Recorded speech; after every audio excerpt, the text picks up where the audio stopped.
Hello, I'm Alice Strange, and this is Magic in the Mind podcast, where psychology and spirituality intersect. I have a guest with me today. Her name is Ellen Evert Hopman.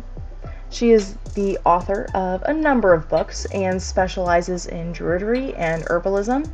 She does many speaking events and appearances about her extensive knowledge in these areas. And today she has so much to share with us about her books in particular, and I can confidently say I have added quite a few of them to my reading list. I will have plenty of links in the description where you can find her books, and her events. Let's get into the interview. So Ellen, can you explain a little bit about who you are and what you do? Well, I'm an herbalist, an author, and a druid. I'm a full-time writer at this point. I have been, over the years, I've been a writer. I've been teaching druidism, training druids. I've been teaching herbalism. I've done that since the mid-'80s, a long time. But these days I'm a full-time writer, I guess you would say. I just got to start off by saying, my viewers know I am a druid at heart. I've been practicing druidry for about 10 years now, and it's not every day you meet someone who's like just an expert, you know? And a lot of people will ask me lots of questions and know nothing about druidry. So it's good to find a similar soul. That's what I'll say. Well, I should mention the name of the Sure. Druid group. Please do. Yeah, I recently stepped down as Archdruid of Tribe of the Oak, and if people are interested, it's tribeoftheoak.org, O-R-G. It used to be tribeoftheoak.com, but we lost that somehow.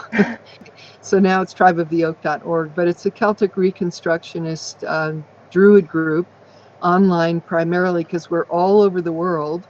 So, those of us who are trained Druids, we do meetings and rituals live and in person, obviously in our own areas, but the group itself is worldwide. We have people in Ireland, all across the United States, Canada. We've had people in Mexico. Oh, wow. Years ago we had people in Japan. Wow. Yeah, Canada. So it's kind of hard for us to have in-person meetings. Right. But of course, we do you want to make rituals. it accessible to everybody you can. Yeah. Yeah, we do rituals online and for people everywhere, public rituals. And we have a page on Facebook called Tribe of the Oak Public Forum. We also have a website, tribeoftheoak.org. We have a private page, which you can only get into if you declare that you want to study towards initiation. So, I love that. I'm going to have to look that up. Public activities, I'm all for that. But that is for some personal talk, not for the podcast. So, I like to ask everybody that comes on my podcast to tell a little bit about their backstory, whatever you feel comfortable sharing, maybe kind of what led up to you and shaped you into who you are today and all the things that you've achieved so far in your life. Well, I've been around for a while. I mean, that's what happens. The longer you live, the more stuff you get done. That's true. That's true. But no, I mean, I've told this story many times. I was born in Austria, and my mother was an artist, and she was very interested in the archaeology that was going on in Austria at the time that I was born. I also have an archaeology group on Facebook. But, wow! Yeah. Celtic and Ancient History, Archaeology, and Art, something like that.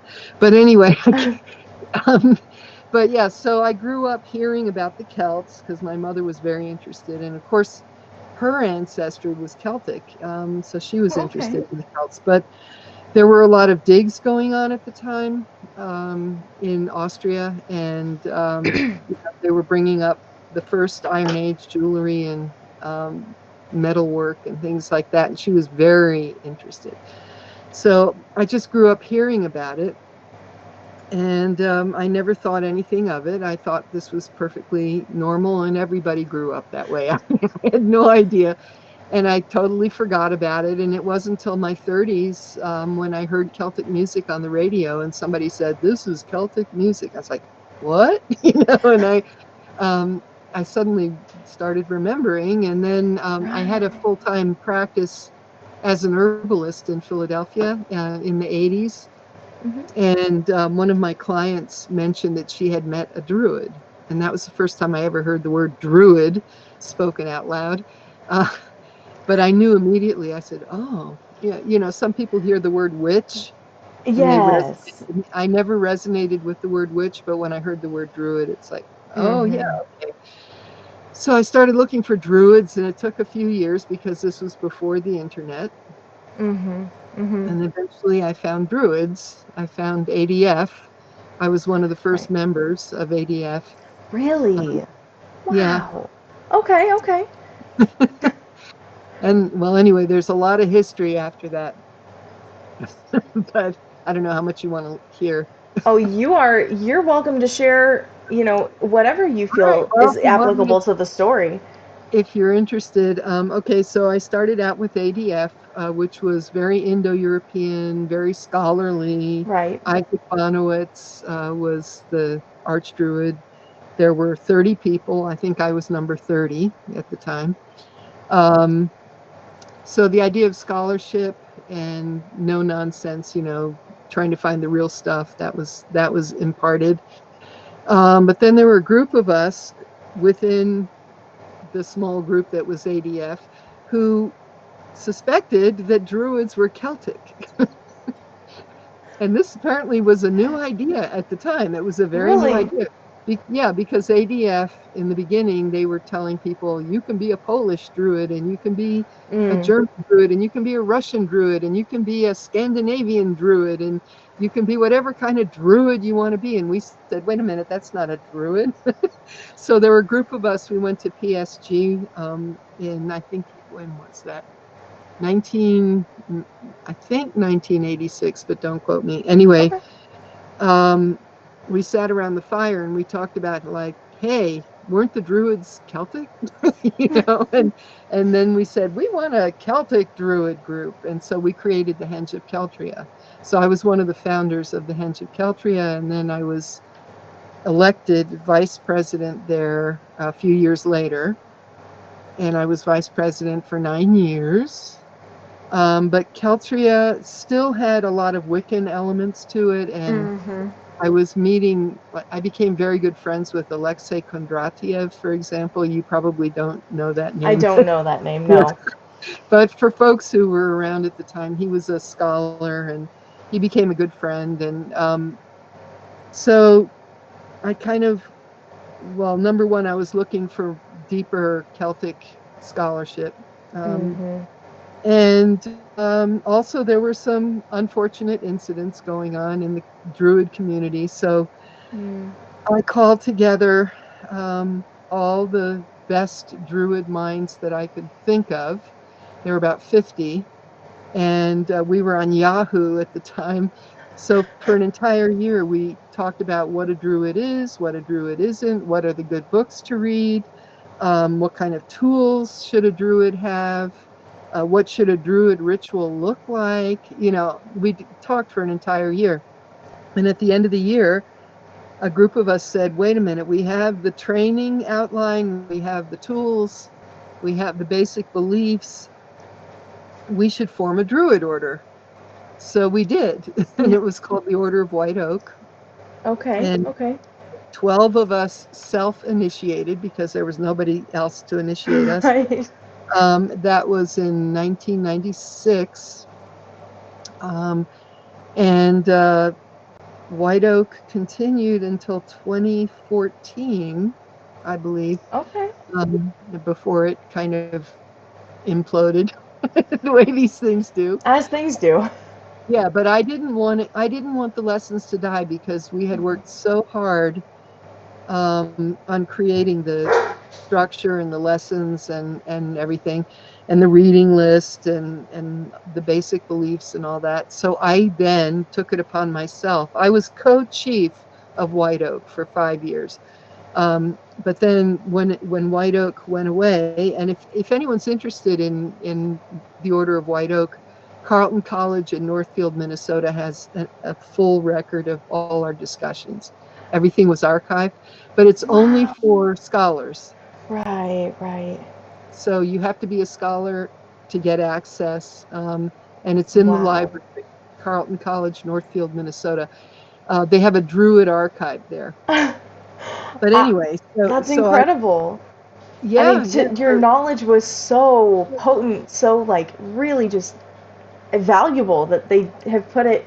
That's insane to me. I love to hear that. Go ahead. Go Well, ahead. I printed out all our discussions, and they're in acid-free boxes. But Hmm. again, you have to prove that you're a scholar, so hopefully future scholars will be able to look at it. But anyway, in 2014, because White Oak disappeared, I created Tribe of the Oak, and I said, well, I'm old enough now. I'm going to declare myself Archdruid. No more pussyfooting around. I said, I'm the Archdruid, and but I'm very happy that we have a new Archdruid. I'm thrilled because that I believe that if you can hand over a group, you know, to somebody else Yes. peacefully, peaceful transfer of power, right? Yes. Then that means that it's legitimate and it can survive because now her name is Melangel Green, and she's a fabulous poet. And she can hopefully hand it on to somebody else when she's done. you know, Right, uh, right. we have the model of the peaceful transfer. You mentioned that you all spent a very long time deciding what is a druid, what Mhm. makes it druidry, what do the rituals look like. If you had to give a quick definition to our audience members, if someone doesn't know what a druid is, would you be willing to try and succinctly kind of sum that up? You can't succinctly. There are many different kinds of druids. There are what are called hedge druids, and Mm-hmm. those are people that pick flotsam and jetsam from here and there, and they don't care if it's modern, they don't care if it's ancient, they take from everywhere, and then they call themselves a druid. And then there are people who say, I had an Irish grandmother, I'm a druid. Or they Right, say, I like to hug trees, I'm a druid. you know, right.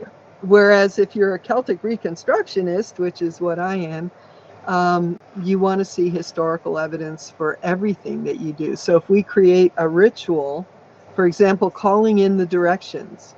I was just at a gathering a couple of weeks ago, where it was a Druid gathering, Mm-hmm. and they were calling in the directions, but it was obvious that they had made it all up. They just made up what they felt was appropriate, which is Mm-hmm. fine. It worked. But for me, I know that it wasn't the actual Celtic approach. And so if you're a Celtic Reconstructionist, I mean, Tribe of the Oak has a big reading list, and we require our initiates to read the books. And we just updated the list. I talked to a Celtic scholar in Ireland, and I asked him for the latest updates, and he Right. gave me a list. So we updated our reading list, and we want to know if we're doing a ritual, we want every part of the ritual to be somehow tied to actual, authentic, either ancient folk practice, for example, in the Carmina Gadelica, if you can trace it back to, Scottish or Irish Right. folk tradition, or actual ancient writings, Right. wisdom poetry, the, the tales, the ancient Irish tales, things like that. That's what we look for. So there's many different kinds of druids. Right. Yeah. Yeah, when you consider, as a druid, you kind of just have to declare yourself a druid and of course if you're taking classes, if you're actually studying and learning, that's a whole different level, but anyone can Mhm. really call themselves a druid. I suppose Yeah. that's a good point to make. Um, But moving on from Druidry, I know that you are a very experienced herbalist, and I know that you have a series of books, the sacred herbs of like Samhain or the sacred herbs of Yule, Yule and Christmas. I am so interested in these books. Your Instagram has a picture of one of the table of contents, and I almost like just went out and bought the book immediately. I love just the specificness of how it looks. All of those books are on the top of my reading list. Please tell me all about them and let our audience know why. Are they particularly helpful in certain areas? What do they include? I would just love to hear what you have to share about like this really cool idea. I don't know why no one's done this before, but it's a really cool idea. Since Halloween is coming, what we call Samhain, right? Yes. This was the first one in that series. I mean, I have 16 books in print. These are just, so far there's just 3 of these, but the Sacred Herbs of Samhain. And what I did with this one is, because Samhain is in the fall is when you gather roots. So this one focuses mostly on fall gathered, nuts, seeds, roots, things that are around in the fall. So I talk about the magical properties, and I talk about the medicinal properties of the plants, and I give lots of cautions. I'm very thorough. Every book that I've ever written, I always have cautions in there. And there's a ritual for the Morrigan in this one. Oh, wow. I love that. I love that. And yeah, more or less based on tradition, Celtic tradition. And there's instructions for how to do a dumb supper. The dumb supper is not that ancient. I think the oldest evidence we have is 1600s, but it could have been, that people just didn't write it down. But so I have a chapter on the dumb supper, and I give recipes to go with each herb, so you can cook with it. So you know the magical properties of the plant, and then you can make a meal, and there's full color illustrations. Oh my gosh. Yeah, every single herb that's in here, every tree, every herb. So you can actually identify it. And oh wow. Well, what these are is they're old botanical prints, and that's very deliberate. I find that the old botanical prints are better for identifying plants and working with them than photographs. And the reason is, in the botanical prints, you can have the flower. So you see the flower, you see the seed, you see what the root looks like, all in one illustration. So I find it much better than photographs. But anyway, so that's the Samhain one. Yeah. I totally agree with you on the herbalism prints, by the way. Just in the small amount of plant identification I've messed with, it's so much easier when you have the whole. I can just say I agree with your choice on that one, for sure. So the next one in the series is called The Sacred Herbs of Spring. Okay. And it was originally called The Sacred Herbs of Beltane, but the publisher thought spring would be a little more muggle friendly. Yeah. But it says magical, healing, and edible plants to celebrate Beltane.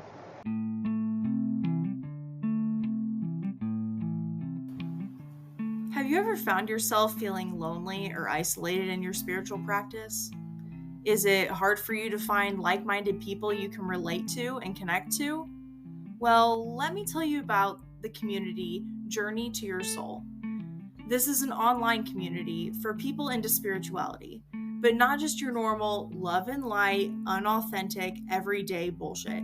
This is a group that includes a chat, a post feed, and scheduled Zoom meetings on a regular basis. And we talk about psychic gifts, energy healing, mediumship, star seeds, light workers, tarot readings, oracle readings, and anything else in the spiritual realm. Here's a quote about Journey to Your Soul from the leader, Barbie.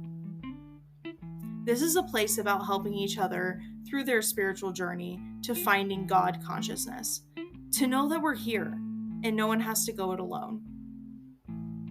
Personally, this group has helped me so much to grow my psychic gifts, and I've even brought in new abilities such as connecting with other spirit guides and ancestors.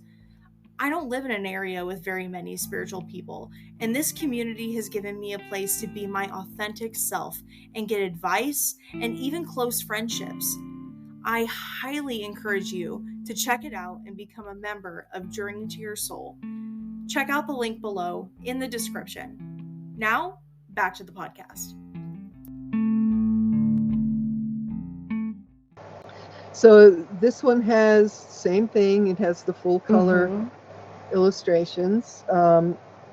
I always love it when people write reviews on Amazon and they say the book has no illustrations and no index.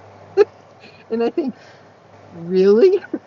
Anyway, so these all have they have beautiful indexes. They have I appreciate a good index. pictures. But this one has a ritual for the goddess Flora, and I thought I would diverge from the Celtic a little bit. And the reason I did that was I love the way the Romans celebrated Flora, even though I'm not that fond of the Romans, scurvy Romans. But anyway, but they would dress in really bright togas, bright colors, and then they would go to the Colosseum, and they would fling beans at each other for fertility. Okay. And they would liberate goats and rabbits. So you have to picture goats and rabbits milling around, just and everybody all over. throwing beans. Yeah. That's a very funny mental image. Oh my gosh. Well, so the ritual to Flora, I recommend if you have a rabbit and you can liberate it, it would be a really good idea. And if you have a goat, you can bring it to your ritual. And again, there's all kinds of recipes: dandelion coffee, dandelion mead, every herb that I mentioned. Apple, fennel, and radicchio sauteed with calvados or dry sherry. There's just that's fancy. Yeah, so it's as much a cookbook as anything. That's awesome, but like a cookbook that you can harvest your own plants. I'm an herbalism fan. The whole idea is very... What I like is that if you know the magical properties of the plant, and say a plant has to do with abundance, or something, and you need more money, like beans are like money, and spinach is green like money, and cornbread is gold, it's yellow like gold, like that. You can make an entire meal. And you could even chant while you're cooking, Right. Anyways, intention is important. So this is the newest one. This just came out. Ooh. Sacred Herbs of Yule Christmas. Came out just a few weeks ago. And this one also has the full color. That's Queen Victoria with Christmas tree. Full color illustrations all through the book. This one has a ritual to the Cailleach, the hag goddess of winter. The hag goddess of winter. I love that. Yeah, and again, lots of crafts, like things to do with holly, berries. Sign me up for that. Yeah. Lots of magic, like all of the herbs that we associate with Christmas, holly, bay, pines, all the magical properties of those things. And then lots of chants in here, more chants, and lots of beverages, lots of recipes for Jamaican sorrel, a ruby red Christmas drink, Nigerian Chapman cocktail, Korean sujeongwa, I hope I said that right, a dessert punch with persimmon, cinnamon, and ginger. And what I was kind of visualizing was people making these, the drinks, and then using them in their rituals, in the ritual cup. Right. And every ingredient, I give the magical properties. So again, it's like a brew. You're literally making a magic brew. Oh, Yeah, I but this love one it. just came out. Yeah.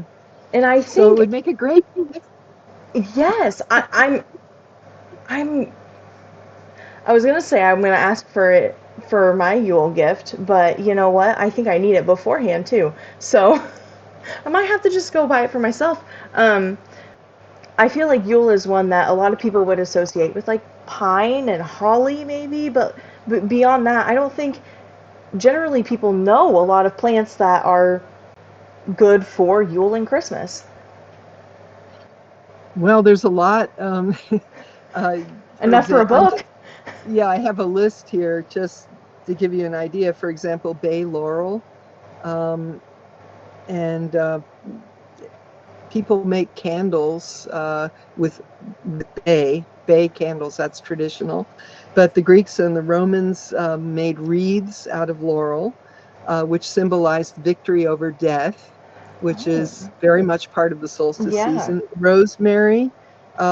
Rosemary was a magical herb to ward off diseases and evil spirits.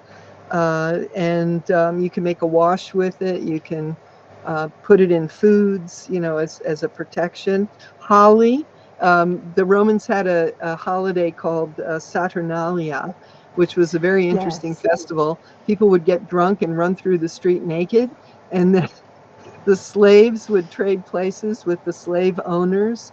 So it was a very hilarious kind of festival. Man, I wrote a But whole podcast episode about that we haven't done yet, and it is hilarious. Go yeah, ahead.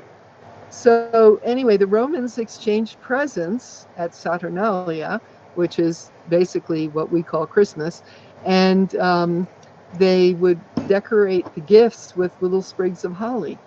Oh, And so we still think of holly, yeah. as a Christmas plant, but that goes back a long time. Ivy, the ivy and the holly. The Egyptians decorated the house with ivy and other greenery. So they had the idea of, I love this. They decorated the house with greenery at the winter solstice, and they gave each other fruitcake. So you wonder where these things come from. That's How do they last this long? 4,000 years ago. They were trading fruitcakes. Yeah, Mistletoe, yeah, mistletoe, of course, is a sacred herb of right. the Druids and also in Scandinavian tradition. Mhm. Um, and the only actual Druid ritual that we have a record of is going out and gathering the mistletoe. Mhm. That's the only one that we actually know that was, Druids dressed in white in honor of the white berries, would go out on the sixth night of the moon um, to harvest the mistletoe. But there's a whole chapter just on that. Well, it's a beautiful But story. It's a beautiful, like the whole. It's lovely. yeah, and then there's boxwood, which is an evergreen tree of immortality. Any herb that stays green through the winter is considered an herb of immortality. And they're considered herbs that have great wisdom, and they can teach you perseverance, how to survive, how to be strong, right? So boxwood, you can actually make trees. I have instructions to make Christmas trees out of boxwood. Um, you can either have a boxwood in a pot, an Mhm. actual boxwood on the altar, for example, or you can get a piece of styrofoam shaped like a cone and stick sprigs of boxwood, and then you could also That's put so smart. red roses and all. Anyway, so I have a whole chapter on that. Um, Cranberries, we cook with cranberries starting in Thanksgiving, right? But Mhm. anything that's fiery and red, red is very important at Christmas. Oh yeah. Color combinations that would drive you crazy any other time of year, bright red, bright green, gold. It would be garish, but at Christmas it seems right. But fire Mhm. and red is about life and blood and lifeblood and hope and you know Okay. anyway. Yeah. Yeah. So poinsettia is another one that was a sacred Right. plant, sacred to the Aztecs. So I talk about Oh. that. And then, anyway, there's just, like I said, there's lots of them. And then even the spices that we use. For example, allspice. You know how at Christmas time you tend to have spiced bread, spiced cookies. Mm-hmm. You know, even Mm-hmm. now they're starting with the pumpkin spice coffee because the dark season is coming upon us and that you need magical protection. And it's actually magical protection. Um, so allspice, for example, Right. the berries can be used for incense. You add it to cookies and other dishes for abundance, money, luck, and healing. Um, Wow. apples, apples are associated with love, immortality. Um, Cacao was a ritual drink of the Mayans and the Olmecs, um, which was cacao chocolate was said to have been brought to earth by Quetzalcoatl on a beam of the morning star. Yes. That one I've actually heard. That is so interesting. Yeah, and so only the nobles were allowed to drink it. It was considered sacred. And it was used in rituals to strengthen bonds of love between people. Um, Wow. frankincense and myrrh, of course, that goes back to ancient Egypt. I mean, people associate it with Jesus, you know, and all that, but it's Sure. much older than that. In the Egyptian temples, they burned frankincense and myrrh, one in the morning and one in the evening. And it's in the book, but I always forget which. One is for the morning, one's for the evening. Right. Um, ginger, which heats up all magical spells, especially love Mm-hmm. spells and money spells. Queen Elizabeth the First apparently invented gingerbread cookies. So I talk about Really? that. Yeah, she would make these cookies and she would give them to her visitors. So if Oh, an ambassador came or a king or something, she would give them gingerbread. so she had her own signature little like thank you card that was just very tasty. And it might have been a spell. You know, she was pretty magical. That's true. That is true. Mm-hmm. Hawthorn, which has red berries, which you can Right. use in your Christmas decorations. Hibiscus, also red flowers, love and passion. I have lots of drink recipes with hibiscus. Um, juniper.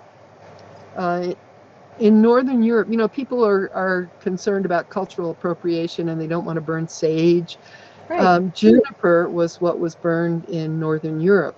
So Juniper. if you're of a Northern European, Northwestern European heritage, you can burn juniper.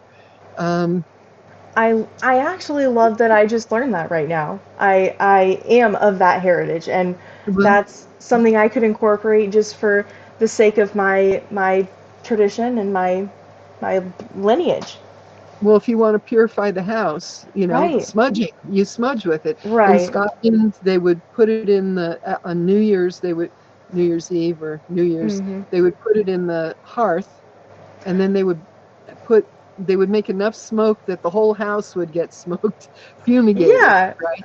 So that's the idea. We don't want to set off the fire alarms, but no, but you want to fumigate the smoking with house, yeah. and they would do it in the barn. They would smudge the house and barn at solstice. You can also hang it on doors and gate posts to Mm-hmm. attract good energy. It's said to increase the powers of prophecy and to empower contact with the gods, the ancestors, and the spirits. Of course, Presbyterian Scots would never say that, but that was the ancient meaning. Um, then I already mentioned bay laurel, but bay laurel is sacred to Strenua, who is the Roman goddess of the new year. Oh, It's used for purification. Lemons, sacred to the sun and the full moon. So you could use that in your solstice rituals. Um, licorice enhances transmission of the year, and in other words, from one year to the next, right. and transmission of magically your will to another person.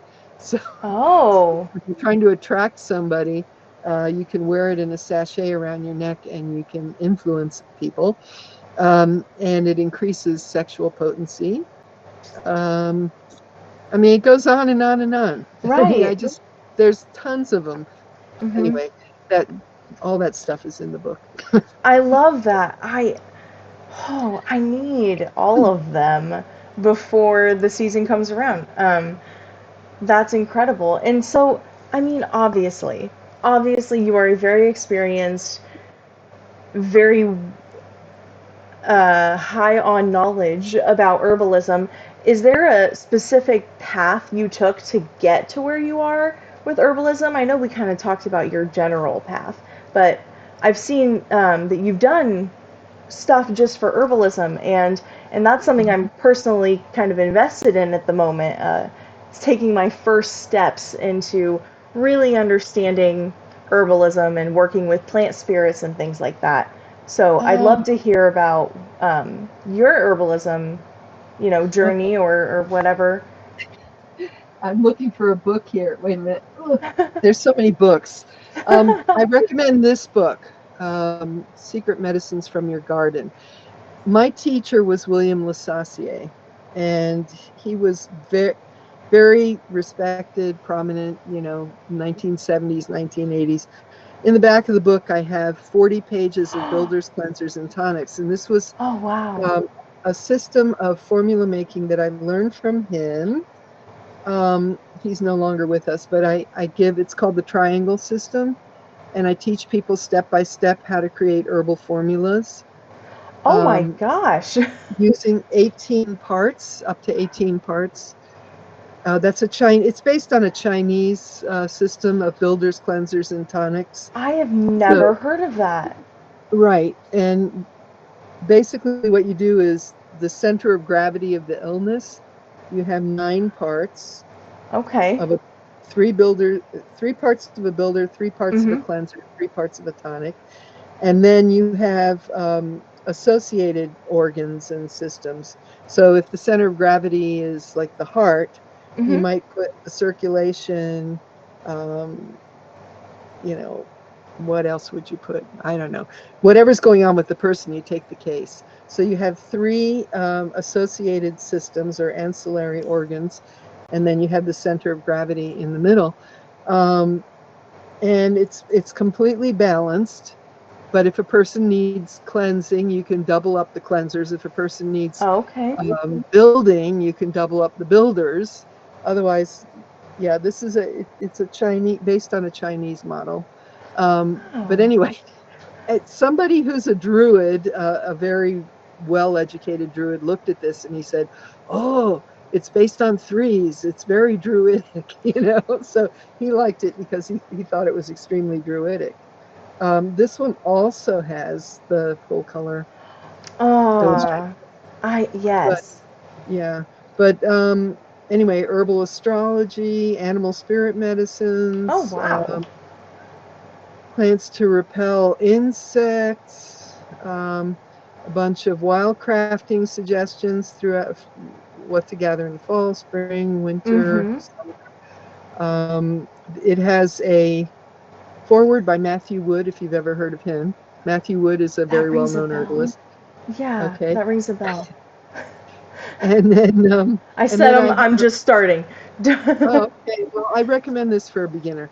And then I talk about how I became an herbalist. I have a whole chapter on my story I in love here. that. I love Yeah.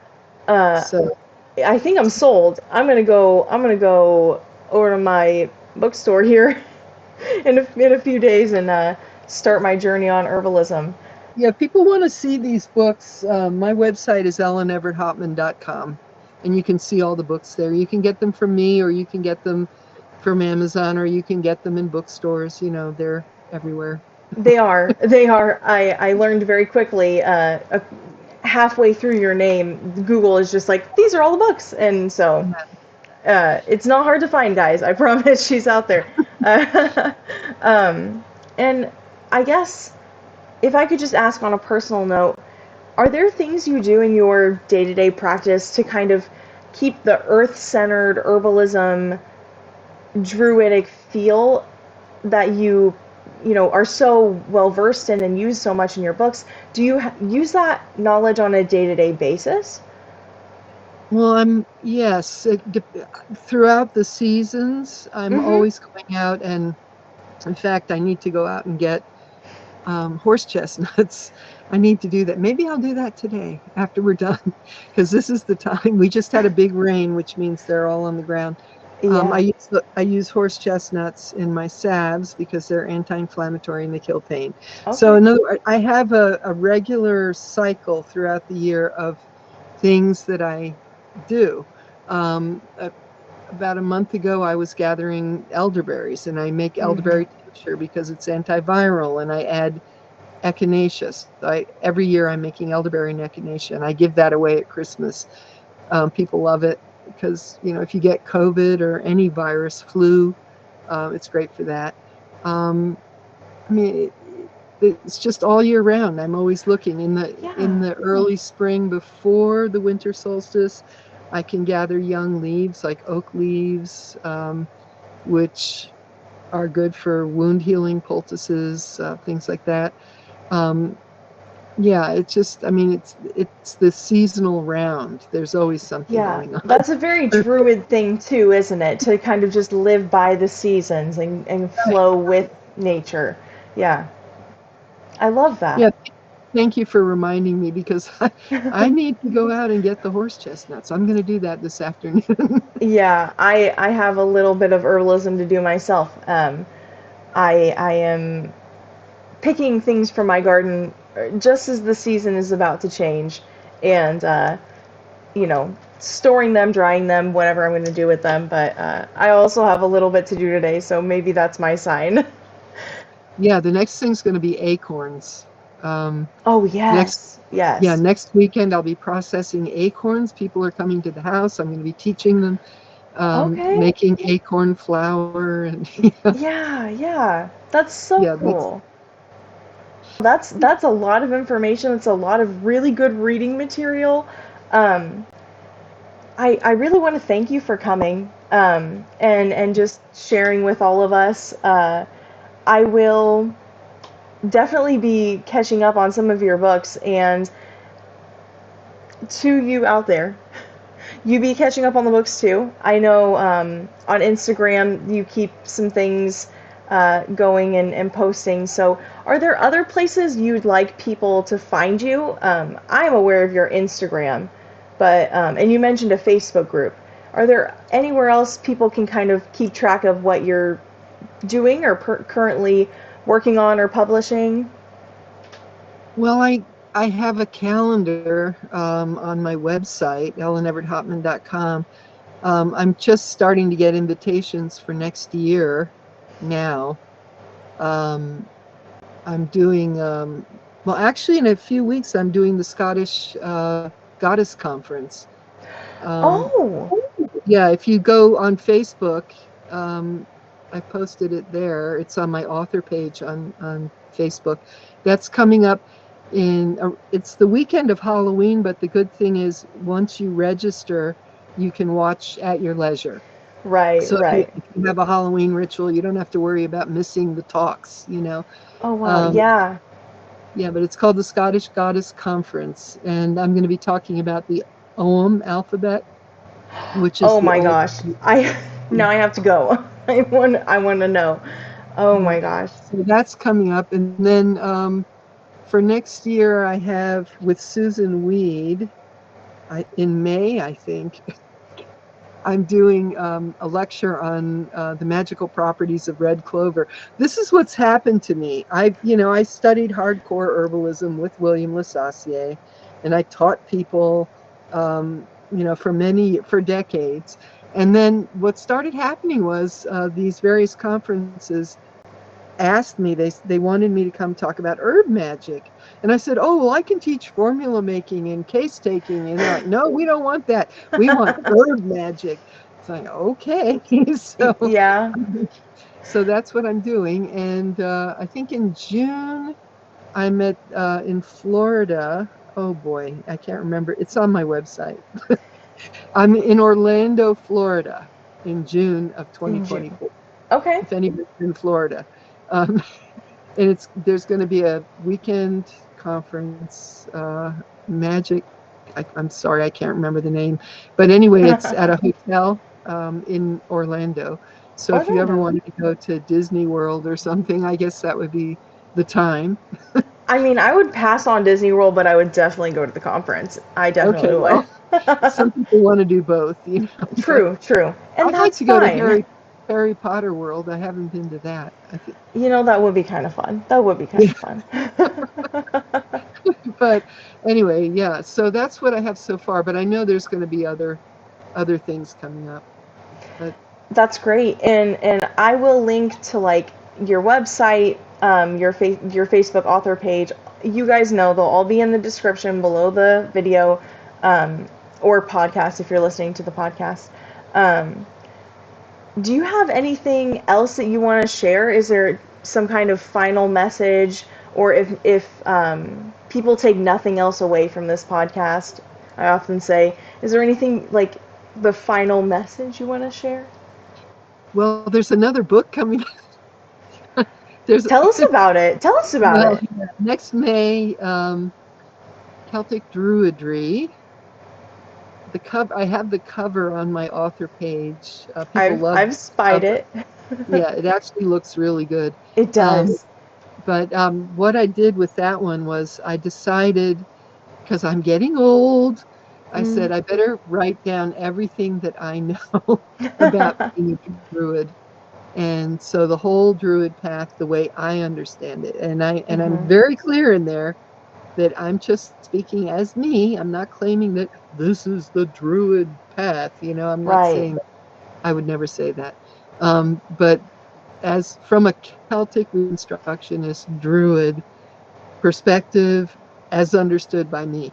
Right. Yes.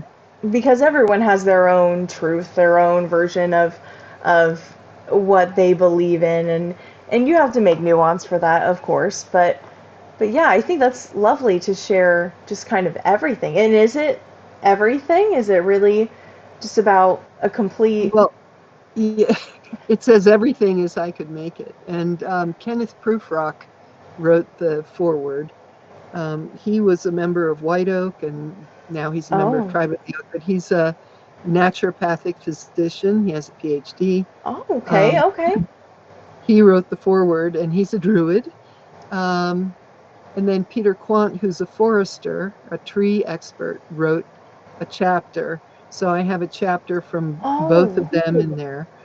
But the rest of it is what I consider to be the essence of the Druid path. So I can't wait to see how that does, and how people respond to that. I've looked at how people have responded to your other books, and it's very incredible the things people take away, and that has to be so special as an author. But really, it's the individual people that you can touch just by telling your story and just by sharing your knowledge. And so I think it's a very special kind of thing. So Ellen, again, thank you so much for coming and sharing not only the books you've been writing and have published and are writing and will be published, but also your knowledge and your deep understanding of all of these topics. I really, really appreciate you coming on. Well, thank you very much for inviting me. It was a nice surprise. Yeah, it was a nice surprise for you to respond. I honestly didn't expect you to respond, but here we are, and it's good. So yeah, hopefully maybe we can have you on the podcast again at some point to talk about other adventures. When the next book comes out. When the next book comes out. Yeah. Thank you all for watching and listening. I had such a good time with our guest, and she is such an interesting person, full of knowledge, as you all have seen. I can't wait to reconnect with her. Remember to look in the description for any kind of information you're seeking about her or where to find her books. Remember, be well, be kind, and may your curiosity for this world never fade.